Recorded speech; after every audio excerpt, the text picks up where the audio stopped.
All right, ladies and gentlemen, thank you for joining us. Next hour, we'll have open phones. We've got Sarah Hudeberg, News Radio 590 KLBJ reporter, coming in with some of the clips of state officials and the head of the Cattlemen's Association here in Texas, but it's all over the country, talking about the feds to control all rainwater, all puddles, all ponds, come on your property, no warrants, regulations, control.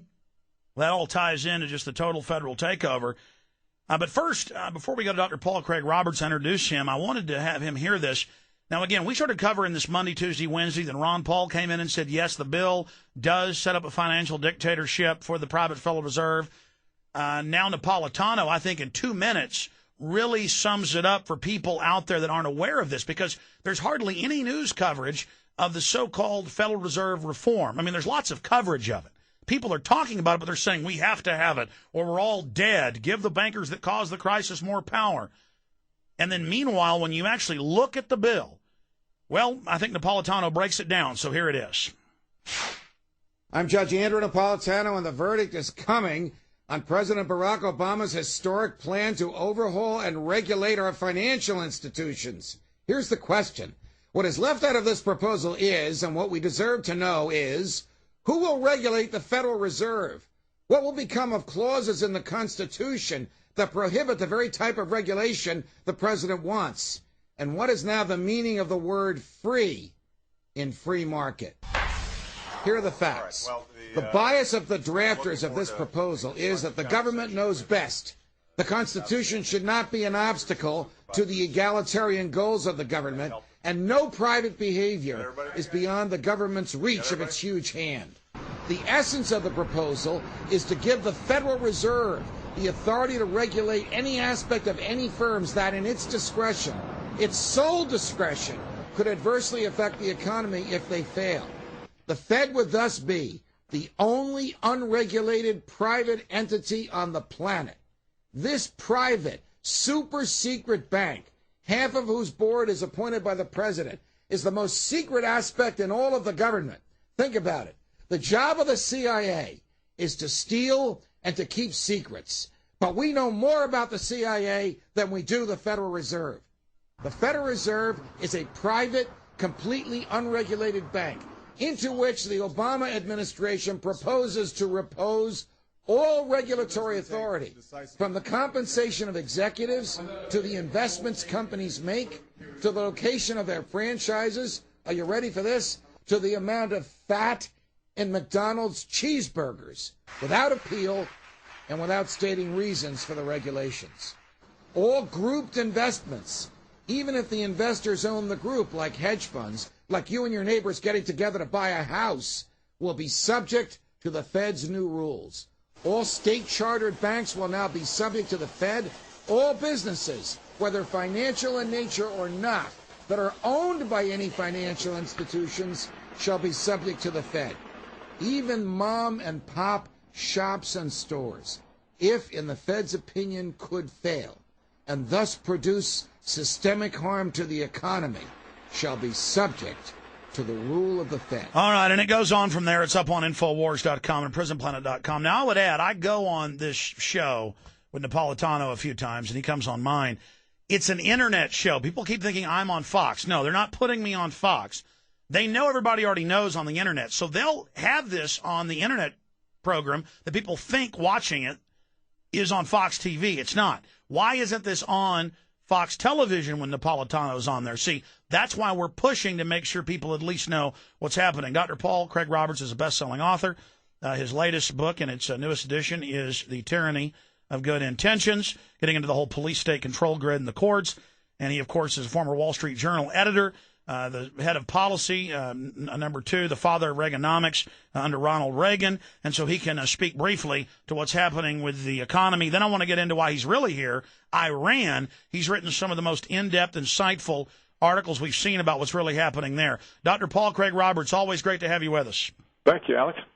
Okay, you just heard Napolitano. I'm sure you're aware of this overhaul. What's your take on that? Well, the Federal Reserve has been such a total failure with less powers. Why would they want to give it more? You know, it was supposed to be the lender of last resort and prevent contraction of the banking system. It failed. We had the Great Depression. It's supposed to have a stable, maintain a stable currency. It's failed. We've had amazing inflation in the post-World War II period. And it had completely failed in its regulatory obligations. So why give it more regulatory power, especially the kinds of powers that we just heard the judge describe, which have nothing to do with the original Fed charter? So I simply have to assume that something's afoot again. They're pulling another fast one on us, and they have some other agenda.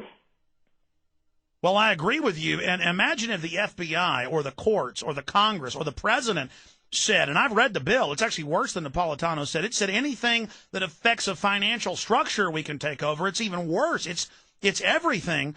And then we've got this water bill that's about to pass the Senate, S787. This thing allows the feds to own, quote, all water supplies, including wells, rainwater, ponds, aquifers. I mean, my God, this is getting – I can't even believe this, Dr. Roberts.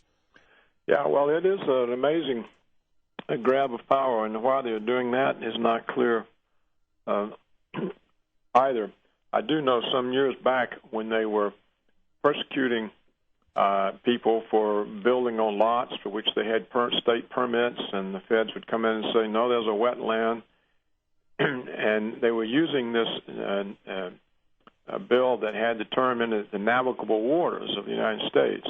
Well, of course, puddles aren't navigable waters, neither are little streams, neither are ranchers and farmers clearing out their drainage ditches. But they used that to regulate all of this, and finally the point was made this was a huge overreach, and the Clinton administration said, well, we won't punish the government for abusing its power. We'll just amend the law to reflect what they're doing. And so it could be that that was the origin of this notion to give the federal government a claim over mud puddles and rainwater, so that they would to just sort of make legal what they were already doing under the navigable water interpretation. But why they would want all this power, or what they would do with it, I mean, we're starting to get into the realm of police state science fiction. Absolutely. Well, when Mr. Police State Science Fiction Alex Jones is starting to think I'm in the Twilight Zone, we must be in trouble, because, I can't believe how fast this is moving. Shifting gears into the main reason we have you here. Again, you're a real conservative, who Ronald Reagan credited as being the father of Reaganomics, biggest boom we've had in, really the last 50, 60 years, versus the fake conservatism of George Bush. You criticized him. Then Obama came in, and you were hopeful, but you've since, for those that haven't read your writing, said it looks like he may be even worse if that's possible. And then everything Obama says, he says no lobbyist, all he hires is lobbyists. He says, I'm going to end the wars, he expands the wars. He says, I'm going to end the indefinite detention and torture, he expands it. And so when I saw him say he wants to be friends with Iran, I said, look out, covert operations. Bush's White House, I'm just filling folks in, admits they had covert operations going on to destabilize Iran. Obama has admitted that.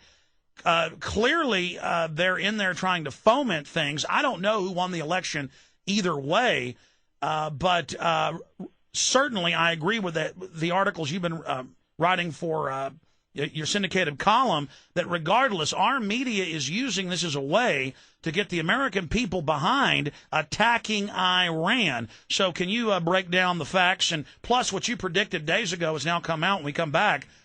That we got to break, Doctor. Okay. But what you said has now come true. BBC has had to retract and admit they were putting up fake photos showing Ahmadinejad supporters and saying they were supporters of the other guy. That's now been confirmed, and I saw you say that first. We'll be right back. Stay with us.